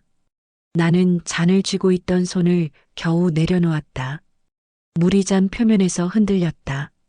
내 마음이 그 지점까지 왔구나. 간신히 붙잡아낸 문장은 그렇게 짧았다. 혜진은 고개를 숙였다. 잘하려고 했는데 자꾸 작아졌어요. 명절마다 숨이 막혔고 기대를 모르는 척하면 나쁜 며느리가 되는 것 같았어요. 저도 제 집을 챙기고 싶은데 늘 죄책감이 따라붙었어요. 계속 버티면 괜찮아질 줄 알았는데 제가 점점 사라지는 느낌이에요. 나는 그녀의 말에서 오래된 나를 보았다. 누군가의 기대를 지키느라 내 그림자를 벽에 붙여 두던 시절, 그때의 나와 며느리가 한 장의 필름처럼 겹쳤다. 아들은 알고 있니? 겨우 묻자 혜진이 작은 숨을 내쉬었다. 네. 제대로 말해본 건 어젯밤이 처음이에요. 방의 공기가 더 낮아졌다. 나는 무릎을 가지런히 붙이고 등받이에 등을 기대었다. 등을 기대는 일만으로도 어쩐지 죄스러웠다. 나는 늘 버티는 자세로 앉아 있었기 때문이다. 입술을 떼자 미지근한 말이 흘렀다. 내가 너를 몰아붙였겠지. 잘하고 싶어서였다고 말하면 그게 또 변명일 거야. 혜진이 급히 고개를 저었다. 어머니만의 문제가 아니에요. 제 마음의 모양도 어머니와 달랐어요. 서로의 방식을 미리 말하지 못해서 우리가 서로를 벽으로 만들었어요. 그녀는 손가락을 포개며 낮게 덧붙였다. 도망치듯 떠난 여행들이 사실은 구조 요청이었어요. 그 순간 오래 닫아둔 창문이 안에서 열리는 느낌이 들었다. 찬바람이 들어오듯 말들이 쏟아졌다. 미안하다. 나는 그 말 한 줄을 먼저 꺼냈다. 놀랍게도 말은 바닥으로 가라앉지 않고 방안을 한 바퀴 돌아 내게로 되돌아왔다. 혜진의 눈가가 젖었다. 그녀는 웃다 울다 하는 표정으로 속삭였다. 고맙습니다. 하지만 말과 눈물로 모든 것이 곧장 고쳐지지는 않았다. 혜진이 품에서 꺼낸 종이에는 날짜와 이름, 주소가 또렷했다. 문자로 쓰인 사실은 따뜻한 표정보다 오래 버틴다. 나는 그 종이를 바라보다가 시선을 거두었다. 지금 당장 결론을 내리진 말자. 내가 온전히 내 마음을 듣는 동안 나는 내가 버려야 할 방식을 더 버려보겠다. 그리고 아들에게도 내 입장의 말이 아니라 내 감정의 말을 하마. 혜진이 조용히 고개를 끄덕였다. 저도 제 두려움을 외워서라도 말하겠습니다. 그녀가 돌아간 뒤 집은 금세 비어 보였다. 나는 부엌 의자에 앉아 두 손을 포개고 오래 앉아 있었다. 불을 껐는데도 전등 불빛이 아직 천장에 붙어 있는 듯 했다. 침묵은 오늘따라 날카로운 악기처럼 귓속을 긁었다. 나는 일어나 현관으로 갔다. 낡은 여행 가방의 손잡이를 3개 잡았다. 이번에는 미루지 않고 바퀴를 길게 굴렸다. 좁은 복도에 마찰음이 길게 퍼졌다. 도망치고 싶은 마음이 바퀴 소리처럼 즉각적으로 반응했다.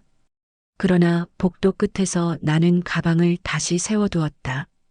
도망과 멈춤은 닮았지만 같은 단어가 아니었다. 거실로 돌아와 공책을 펼쳤다. 오늘의 문장을 적었다. 사라지지 말자. 숨을 길게 쉬자. 말은 늦게라도 꺼내자. 줄마다 작은 점을 찍었다. 점을 찍을 때마다 심장이 조금 안정됐다. 점들은 마치 내일을 부르는 작은 등불 같았다. 나는 펜을 내려놓고 손가락으로 종이의 거친 결을 천천히 문질렀다. 손끝에 남은 마찰이 오늘의 현실을 증명해주는 듯했다. 밤이 깊어도 잠은 오지 않았다. 불을 끄고 누웠다가 다시 일어나 부엌으로 갔다. 물컵에 물을 반쯤 채우고 천천히 마셨다. 냉기가 혀끝을 지나 식도로 내려가자 막혀있던 문장 하나가 조용히 열렸다. 나는 가해자였을까? 대답은 쉽지 않았다.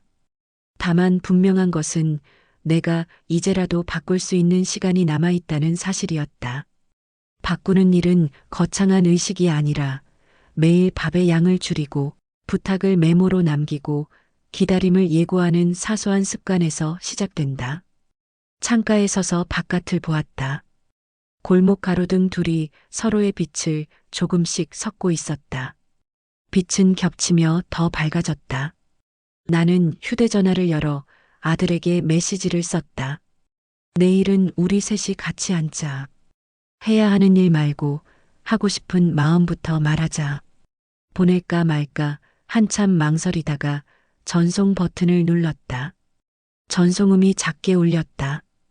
그 작은 소리가 오늘의 끝이 아니라 내일의 시작처럼 느껴졌다. 방으로 돌아와 다시 누웠다. 눈을 감기 직전 현관 쪽에서 바퀴가 아주 짧게 굴러가는 듯한 환청이 스쳤다. 나는 그 소리를 믿어보기로 했다. 비록 가방은 제자리여도 오늘의 나는 조금 움직였다고. 심장은 아직 불안했지만 불안과 함께 걷는 법을 배울 수 있을 것 같았다. 숨을 세었다. 하나, 둘, 셋, 넷. 숫자가 길어질수록 어둠은 덜 무서워졌다. 내일 우리는 같은 방에 앉아 서로의 방식 대신 서로의 마음을 먼저 부를 것이다. 그리고 그 마음을 놓치지 않기 위해 나는 다시 공책에 작은 점 하나를 찍을 것이다. 그 점이 모여 길이 될 때까지 나는 오늘의 나를 꾸준히 견딜 것이다. 나는 베란다 문을 열어 빨래, 너는 틀을 손으로 만져보았다. 철제봉이 밤새 식어 차가웠다. 차가움이 손바닥을 타고 팔목까지 올라왔다. 그 차가움이야말로 지금의 나를 정확히 설명해 주는 것 같았다. 차갑지만 부서지지는 않는 상태. 얇지만 쉽게 찢어지지 않는 막. 나는 봉에 걸린 집게 하나를 떼어 테이블 위에 내려놓았다. 작은 탄성이 툭 하고 울렸다. 그 소리 하나가 나를 현재로 불러냈다. 서랍을 열어 오래된 사진 한 장을 꺼냈다. 결혼 초 바닷가에서 남편과 찍은 사진. 모래가 발등에 묻어 있고 바람이 내 머리칼을 휘날리고 있었다. 사진 속 나는 웃고 있었다. 그 웃음은 지금의 나보다 조금 더 단단했다. 사진의 가장자리는 이미 누렇게 변했고 모서리 하나는 살짝 찢어져 있었다. 찢어진 부분을 손톱으로 살살 맞추다 말고 나는 천천히 사진을 접어 다시 넣었다. 과거를 쓸어 올리면 먼지가 나고 먼지를 들이마시면 오늘의 호흡이 가빠진다. 벽시계가 한 걸음씩 걸어갔다. 초침이 만들어내는 규칙이 불안보다 조금 강했다. 나는 그 규칙에 숨을 맞췄다. 들이쉬고 내쉰다. 다시 들이쉰 뒤 내쉬는 호흡을 조금 더 길게 느렸다. 길어지는 숨 사이로 생각이 또렷해졌다. 혜진이 내게 꺼낸 문장이 사실은 나를 향한 적대가 아니라 스스로를 지키기 위한 마지막 장치였다는 것. 누군가의 마지막 장치를 알아보지 못하면 우리는 끝을 향해 더 빨리 걸을 뿐이라는 것. 나는 부엌 조리대에 작은 쪽지를 붙였다. 내일 아침 메시지로 고맙다는 말 먼저 보내기. 말의 순서를 바꾸는 것만으로도 하루의 무게가 달라진다는 걸 요즘에서야 배운다. 또 하나의 쪽지를 붙였다. 저는 반으로, 상은 절반으로, 기다림은 시간으로. 반으로 줄이는 일은 부끄러운 절충이 아니라 서로의 숨을 살려두는 합의일지도 모른다. 침대 옆 탁자에 공책과 펜을 포개 두었다. 손끝이 닿기 쉬운 거리. 내일 눈을 떴을 때 첫 문장을 적기 위해서다. 오늘은 너를 탓하지 않겠다. 그 한 줄이면 충분할지도 모른다. 누군가를 탓하면 잠깐 서늘해지지만 오래 추워진다. 서늘함의 길을 잃지 않도록 나는 따뜻함을 적금처럼 모아볼 생각이다. 귀를 기울이자 이 집의 작은 소리들이 돌아왔다. 냉장고의 진동, 난방 배관을 지나는 물의 미묘한 쉿소리, 밖에서 누군가 계단을 오르내리는 발자국. 세상은 계속 움직이고 있었다. 내 마음도 이 소리들 사이에서 조금 움직였다. 움직임은 곧 살아있음이었다. 살아있다는 감각이 돌아오자 오늘의 최악은 더 이상 낭떠러지가 아니라 고개처럼 느껴졌다. 고개는 힘들지만 넘을 수 있다. 저녁의 빛이 거실 바닥을 길게 훑었다. 붉은 기운이 발등을 덮고 내 안에 오랫동안 웅크리고 있던 긴장과 두려움이 함께 얼굴을 내밀었다. 오늘 이 집에는 말을 꺼내야만 하는 시간이 온다. 나는 부엌에 서서 감자를 깎으며 마음을 정리하려 했지만 칼끝은 자꾸만 엉뚱한 방향으로 미끄러졌다. 껍질이 길게 벗겨져 그릇 안으로 말려 들어가도 내 마음의 두꺼운 껍질은 꿈쩍하지 않았다. 물이 끓는 소리, 시계 초침 소리, 냉장고의 낮은 진동이 서로 다른 박자로 겹쳐졌다. 그 소리의 틈마다 잊힌 숨이 찔끔찔끔 새어나왔다. 현관이 열리는 소리가 났다. 아들이 들어왔다. 그 뒤를 따라 혜진이 조심스레 문턱을 넘었다. 둘은 서로의 속도를 맞추듯 신발을 천천히 벗었다. 서두르지 않았고 숨을 굳이 감추지도 않았다. 나는 수건으로 손을 닦고 거실로 나갔다. 소파와 의자를 원처럼 배치해 두었다. 우리는 그 원 속에 앉아 서로가 만든 빈자리와 마주 보았다. 어쩌면 오늘의 상은 음식이 아니라 이원일이라. 말이 놓일 자리, 눈물이 흘러갈 길, 오해가 풀릴 통로가 한가운데에 얌전히 놓여 있었다. 먼저 말을 꺼낸 건 아들이었다. 그는 한 번 숨을 고르고 내 눈을 바라보았다. 엄마 오늘은 다 말해야 할 것 같아요. 그 목소리는 단단하려 애쓰는 나무 같았고 그 단단함 사이로 미세한 떨림이 흘렀다. 그는 고개를 아주 조금 숙였다가 다시 들었다. 혜진이가 많이 힘들었어요. 저는 알면서도 모른 척했어요. 명절마다 도망치듯 떠난 건 엄마가 무서웠대요. 그 한 줄이 방 안을 가로질렀다. 공기가 살짝 울었다. 혜진이 내 눈을 마주했다. 눈동자가 흔들렸지만 도망치려는 기색은 없었다. 어머니, 저는 잘하고 싶었어요. 그런데 어머니의 정성이 커질수록 제가 작아지는 기분이었어요. 어디에 앉아야 할지, 어떻게 웃어야 할지, 무엇부터 해야 할지 모를 때가 많았어요. 숨이 막히는 순간이 자꾸 와서 결국 피하게 되었어요. 가슴이 철렁 내려앉았다. 억울함과 서운함과 분노가 한꺼번에 치밀었다. 나는 그 감정을 손등으로 눌러보았지만 목소리는 어느새 커져 있었다. 나는 너를 힘들게 하려던 게 아니었다. 다 같이 웃고 싶어서 준비한 거였다. 그런데 왜 아무 말도 없이 떠났니? 내가 그렇게까지 두려운 사람이었니? 아들이 급히 손을 내밀었다. 엄마 잠깐만요. 혜진이도. 나는 그 손을 보며 아들에게 쏟아졌다. 너는 왜 아무 말도 하지 않았니? 중간에서 한마디만 했어도 이렇게까지는 안 왔을 거 아니냐? 거실의 공기가 푹 꺼졌다. 아들은 눈을 감고 고개를 떨구었다. 혜진은 입술을 깨물고 고개를 숙였다.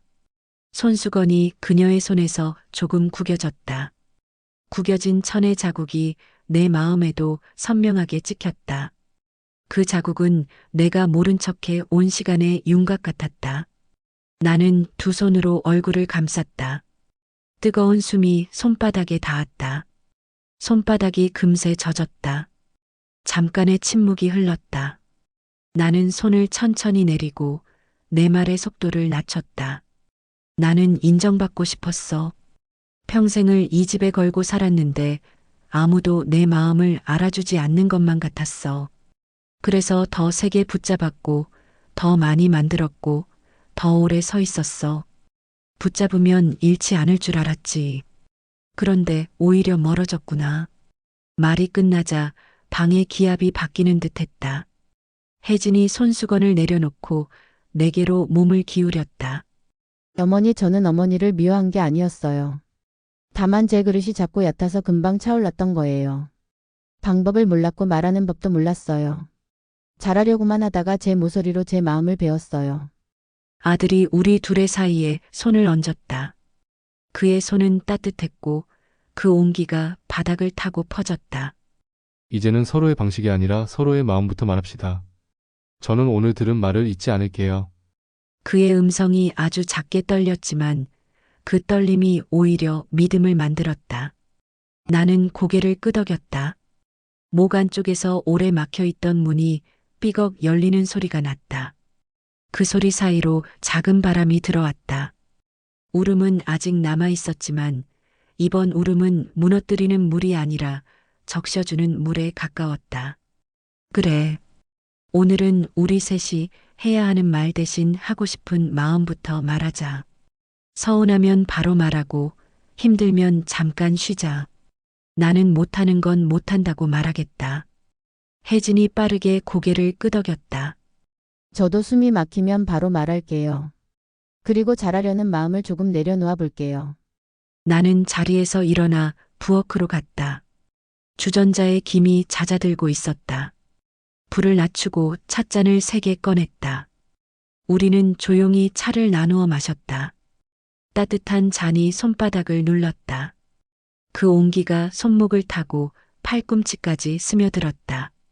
말은 잠시 쉬었다. 쉼은 도망이 아니었다. 다음 말을 위한 숨고르기였다.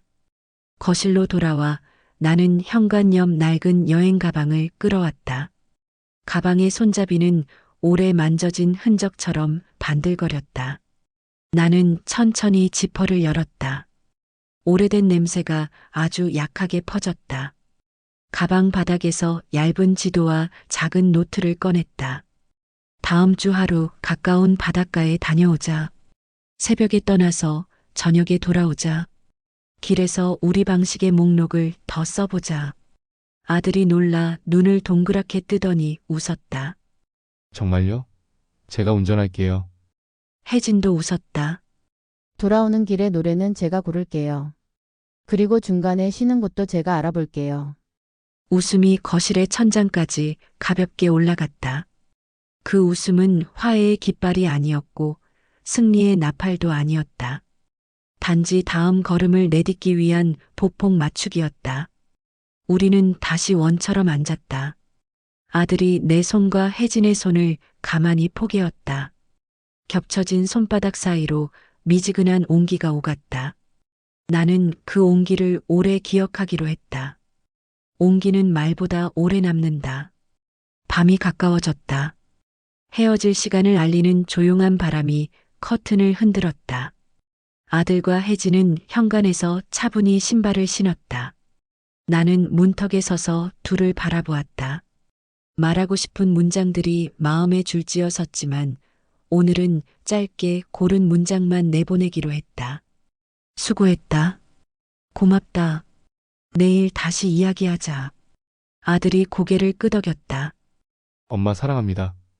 혜진이 작게 웃으며 말했다. 어머니 다음번엔 제가 먼저 양념을 물을게요. 문이 닫혔다. 그러나 집은 비지 않았다. 비어야 할 자리에 온기가 남았다. 나는 거실을 한 바퀴 천천히 걸었다. 부엌 불을 확인하고 찻잔을 헹구고 수건을 가지런히 걸었다. 그리고 현관 옆 가방을 다시 보았다. 오늘은 지퍼를 닫지 않았다. 열려있는 가방이 내 마음의 창문을 닮아 있었다. 열려 있으니 바람이 드나들 수 있었다. 바람이 드나들면 눅눅한 공기가 마르고 눅눅했던 말들도 마른다. 마르면 접히고 접히면 가볍다. 나는 가벼움을 오래 바라보았다. 방으로 들어와 공책을 펼쳤다. 오늘의 목록 아래에 세 줄을 적었다. 붙잡아 읽던 것을 함께 잡아 지킨다. 작은 점을 찍었다. 점을 찍는 소리가 아주 작게 들렸다. 그 소리가 심장과 박자를 맞췄다. 나는 펜을 내려놓고 손가락으로 종이의 결을 쓸었다. 거친 결이 손끝에 걸렸다. 걸림은 불편이 아니라 존재의 증거였다. 오늘은 그 증거가 고맙다. 불을 끄고 침대에 누웠다. 천장이 낮아졌다가 다시 높아졌다. 눈을 감자 오늘의 장면들이 조용히 행진했다. 원처럼 앉은 우리, 포개진 손, 열어둔 가방, 펼친 지도, 짧은 웃음, 짧은 사과, 짧은 다짐. 장면의 뒤에 한 문장이 따라붙었다. 복수라는 말로 시작했지만 결국 회복으로 향한 길. 나는 그 문장을 천천히 굴렸다. 쓴맛이 완전히 사라진 건 아니었지만 그 사이에 달큰한 맛이 얇게 섞였다. 늦게 오는 인정과 늦게 건네는 사과가 만들어내는 맛이었다. 잠이 가까워졌다.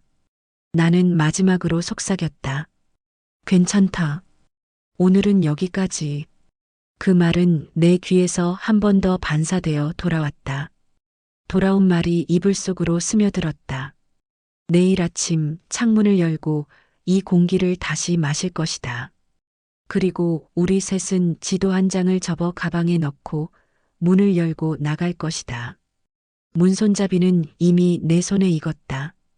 이제 남은 일은 같은 속도로 걷는 일, 힘들면 잠깐 멈추고 서로를 부르는 일. 그걸 배우는데 평생이 걸려도 괜찮다. 평생은 길고 오늘은 그 길의 가운데쯤일 뿐이니까. 아침은 유난히 맑았다. 밤새 내린 비가 골목에 먼지를 눌러놓았는지 창문을 열자 공기가 유리잔처럼 맑게 들이찼다. 커튼을 묶어 올리고 부엌 불을 켰다.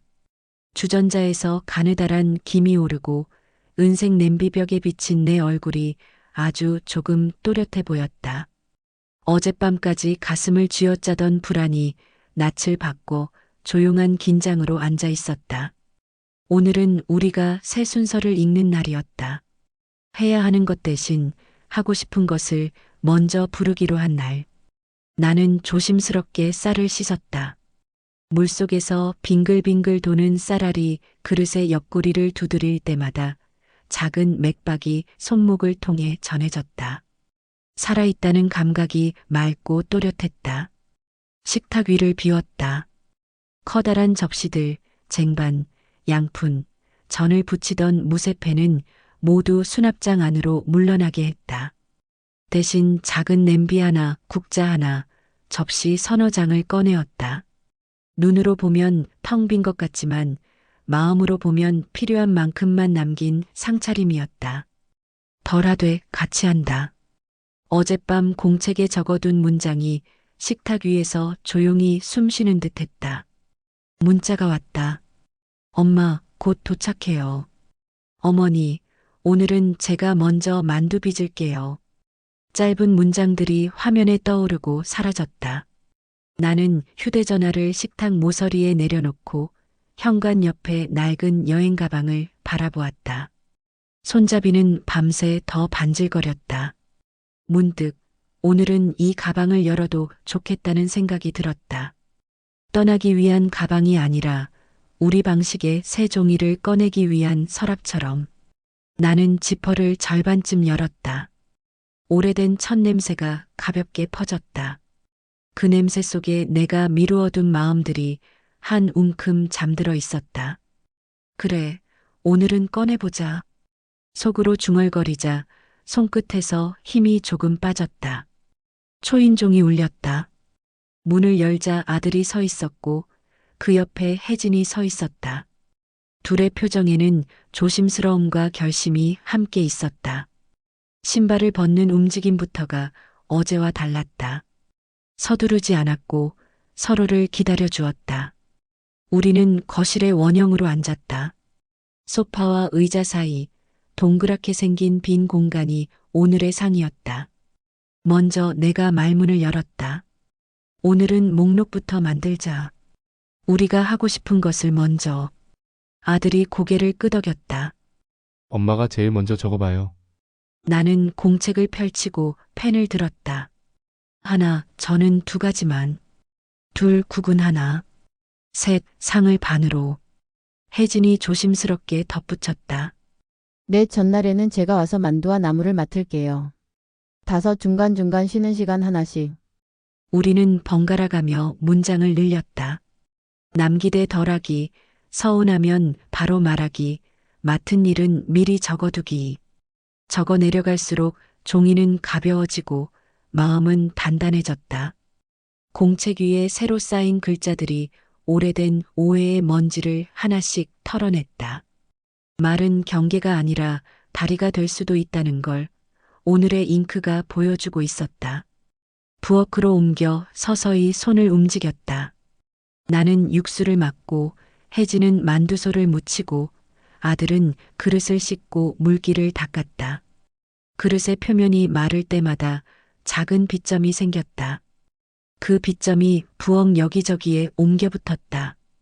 우리는 거의 말을 하지 않았지만 말하지 않는 사이에도 마음이 오갔다. 혜진이 칼끝을 살짝 세워 부추를 자를 때 손목이 긴장하면 내 손에서 국물이 한 번 더 끓었고 아들은 타이밍을 맞춰 불을 낮췄다.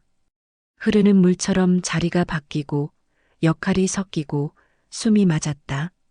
잠깐의 휴식 시간. 세 사람은 찻잔을 손에 쥐고 서늘한 베란다 문턱에 나란히 섰다. 골목 사이로 햇빛이 얇은 조각처럼 흘러와 발등을 덮었다. 아들이 조심스럽게 말을 꺼냈다. 엄마 고맙습니다. 그리고 미안해요. 나는 잔을 들고 가만히 고개를 끄덕였다. 나도 미안하고 고맙다. 짧은 대화였지만 잔 안의 잔물결처럼 마음의 표면이 잔잔하게 번졌다. 혜진이 잔을 내려놓고 작은 봉투를 내밀었다. 어젯밤의 그 봉투와 다른 봉투였다. 이건 상담 일지 뒤편이에요. 제가 적은 문장들이에요. 도망치지 않기, 숨막히면 말하기, 잘하려고만 하지 않기. 오늘은 그걸 지켜보려고요. 나는 봉투를 받아 공책 사이에 조용히 끼웠다. 종이의 모서리가 손바닥에 닿자 내 안에 오래된 각이 부드러워지는 느낌이 들었다. 해가 기울며 집안의 빛이 천천히 방향을 바꿨다. 거실로 상을 옮길 때 가볍다는 기분이 먼저 왔다. 진짜로 적게 올렸기 때문만이 아니라 나눠 짊어졌기 때문이었다. 우리는 동그랗게 앉아 젓가락을 들었다. 나는 먼저 말했다. 오늘은 수고했다는 말을 서로에게 먼저 하자. 아들이 웃었다. 엄마 수고하셨어요. 혜진이 따라 웃으며 말끝을 살짝 올렸다. 어머니 수고하셨어요. 그리고 제가 빚은 만두 맛없어도 괜찮다고 먼저 말해주세요. 나는 젓가락을 들어 만두를 반으로 갈랐다. 고기의 향이 과하지 않았고 부추의 숨이 살아있었다. 괜찮다. 아니, 좋다. 그 말이 나오자 혜진의 표정이 아주 조금 밝아졌다. 눈꼬리에 긴장이 풀리는 것이 보였다. 나는 그 작은 변화를 오래 바라보았다. 가족이란 결국 이런 미세한 풀림들이 쌓여 모양을 바꿔가는 집일지도 모른다. 식사가 끝나갈 때쯤 나는 자리를 털고 일어났다. 현관 옆으로 걸어가 낡은 여행 가방을 거실 한가운데로 끌어왔다. 아들과 혜진이 놀란 눈으로 나를 보았다. 나는 지퍼를 끝까지 열고 가방 바닥에 오래 넣어두었던 얇은 지도와 작은 노트를 꺼냈다. 지도에는 오래전에 약속했던 짧은 여정이 점으로 남아 있었다. 나는 지도를 펼쳐 상 가장자리에 놓았다. 다음 주 하루만. 가까운 바닷가까지. 우리 셋이. 아들이 눈을 동그랗게 떴다. 엄마 진짜요? 응. 하루면 된다. 새벽에 떠나서 저녁에 돌아오자. 혜진이 망설이다가 조심스럽게 손을 들었다. 제가 운전할게요. 대신 돌아오는 길엔 제가 노래를 고를 권리도 주세요. 우리는 동시에 웃었다. 웃음은 오래된 벽지처럼 갈라진 마음의 틈을 순식간에 메웠다. 설거지를 함께 마치고 거실로 돌아왔다. 둥근 테이블 위에는 반쯤 접힌 지도, 젖은 행주, 공책, 그리고 작은 봉투가 놓여 있었다. 나는 공책의 마지막 장을 펼쳐 오늘의 문장을 적었다. 잃지 않으려 붙잡던 손을 이제는 함께 잡는다. 점을 찍는 순간 손끝에서 미세한 떨림이 잦아들었다. 내내 나를 몰아치던 서운함은 완전히 사라진 게 아니라 더 작고 다룰 수 있는 크기로 내려앉았다. 창밖이 어두워졌다. 가로등 불빛이 우리 얼굴을 노랗게 씻었다. 아들과 혜진이 코트를 챙겨 입고 현관으로 나섰다. 신발을 신는 동안에도 우리는 쉬지 않고 마음을 건넸다. 엄마 내일 아침에 또 전화할게요. 그래. 오늘 들은 말 다 잊지 않겠다. 혜진이 마지막으로 뒤돌아보며 말했다. 어머니 다음번에는 제가 먼저 양념을 물어볼게요. 어머니의 방식에서 배우고 제 방식도 보여드릴게요. 좋다. 너의 방식으로, 나의 방식으로, 우리 방식으로. 문이 닫히고 나서도 집은 비지 않았다. 오히려 가볍게 채워진 느낌이었다. 나는 거실을 천천히 걸어 현관 옆에 가방을 다시 세웠다. 오늘은 지퍼를 닫지 않았다. 닫지 않은 가방은 떠남과 머무름의 경계를 느슨하게 해주었다. 떠나지 않아도 좋고 떠나도 좋다는 허락. 나는 그 허락을 들고 부엌으로 돌아왔다. 불을 끄고 의자에 앉아 손등을 마주 문질렀다. 거칠고 따뜻했다. 손등의 온기와 거칠음이 나를 설명해 주는 것 같았다. 부서지지 않은 상처, 달아 반짝인 자리, 오래 버틴 결의 무늬. 거기에 오늘의 작은 미소가 얹혔다. 침실로 들어가기 전 나는 냉장고에 붙은 메모를 하나 고쳤었다. 해야 하는 것 하고 싶은 것. 혼자 같이 기다리기 예고하기. 글자를 바꾸자 내일의 동작이 달라질 예감이 들었다. 작은 글자 한 줄이 하루를 바꾼다. 하루가 바뀌면 계절도 바뀐다. 나는 그 느린 변화를 믿어보기로 했다. 이불을 펼치고 누웠다. 천장이 조용히 내려앉았다가 다시 높아지는 느낌이 들었다. 눈을 감자 오늘의 장면들이 순서대로 침대 끝을 지나갔다. 공책의 목록, 부엌의 물기, 만두의 뜨거운 김, 봉투 안쪽의 다짐, 펼쳐진 지도, 열어둔 가방. 그 모든 장면 위로 한 문장이 얹혔다. 복수라는 이름으로 시작했지만 결국 회복으로 끝난 이야기. 나는 그 문장을 입술 안에서 한 번 굴렸다. 쓰라림이 사라지진 않았지만 달큰한 맛이 아주 옅게 섞여 있었다. 어쩌면 이것이 나이 든 사람에게 주어지는 새로운 단맛일지도 모른다. 늦게 듣는 인정, 늦게 받는 사과, 늦게 하는 화해. 늦어서 비로소 깊어진 맛. 잠이 내 곁으로 천천히 걸어왔다. 마지막으로 몸을 옆으로 말며 속삭였다. 이제야 인정받는구나. 그래도 조금은 늦었네. 그 말 뒤에 아주 조용한 웃음이 따라왔다.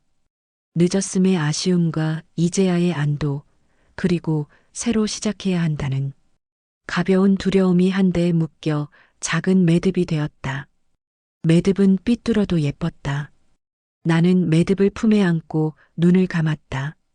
먼 데서 바람이 처마를 스치고 더 멀리서 바닷소리가 아주 희미하게 들려오는 듯했다. 내일 새벽 우리는 지도를 접어 가방에 넣고 문을 열고 나갈 것이다. 문손잡이는 이미 내 손에 익었다. 이제 남은 일은 손을 놓지 않는 것, 그리고 때 맞춰 서로에게 말해주는 것. 괜찮다. 오늘은 여기까지. 그 말로 하루를 닫고 나는 천천히 잠속으로 걸어 들어갔다.